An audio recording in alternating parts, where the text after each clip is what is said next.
Hello guys అందరికి. Welcome to our channel movie with Vivek. The ambush movie review. Movie run time వచ్చేసి 1½ hour ఉంటుంది. తెలుగులోనే Amazon prime వీడియోలో stream అవుతుంది. ఈ వీడియోని లైక్ చేసి ఛానల్‌ని సబ్స్క్రైబ్ చేసుకొని పక్కనున్న బెల్ ఐకాన్ ఆల్‌లో పెట్టుకోండి. అంటే మామూలుగా అయితే ఈ సబ్స్క్రైబ్ నోట్‌ని లాస్ట్‌లో అడిగేవాడిని. కానీ ఈ వీడియోని సబ్స్క్రైబ్ నోట్ వరకు చాలా తక్కువ మంది చూస్తున్నారు. కాబట్టి సబ్స్క్రైబ్ చేయడం మర్చిపోయి ఎళ్ళిపోతున్నారనమాట. అందుకే ముందే అడుగుతున్నాను. So please do subscribe. ఇదొక వార్ బేస్డ్ మూవీ.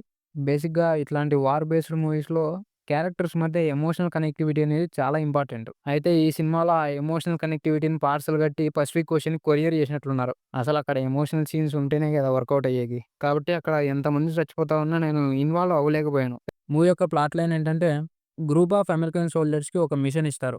అదేంటంటే వీళ్ళ దగ్గర నుంచి ఎనిమీస్ కొన్ని సీక్రెట్ పేపర్స్‌ని దొంగతనం చేసి తీసుకొని ఎళ్ళిపోతారు. కాబట్టి ఆ సీక్రెట్ పేపర్స్‌ని తిరిగి తీసుకొని రావడమే ఈ అమెరికన్ సోల్జర్స్ యొక్క మిషన్. సో ఈ అమెరికన్ సోల్జర్స్ ఈ ఎనిమీస్‌ని వెతుక్కుంటూ అడవిలో వెళ్తూ ఉంటారు.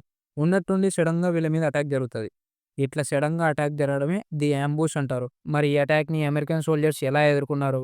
ఇంతకీ ఆ సీక్రెట్ పేపర్స్‌ని వీళ్ళు వెనక్కి తీసుకొని రాగలిగారా లేదా? ఆ సీక్రెట్ పేపర్స్‌లో ఏముంది? అంటే ఏం ఇన్ఫర్మేషన్ ఉంది? అనేది స్టోరీ లైన్. సరే, ఈ ఎమోషన్ కనెక్టివిటీని పక్కకు పెడితే ఎడిటింగ్ కూడా నాకేం పెద్దగా ఏం నచ్చలేదండి. అంటే కొన్ని సీన్స్ అంటే ప్రత్యేకంగా చెప్పలేను గానీ ఎడిటింగ్ వర్క్ అయితే పెద్దగా ఏం నచ్చలేదండి నాకు. Week story line, screen play కూడా బాగుండదు. సినిమాటోగ్రఫీ కూడా ఓకే.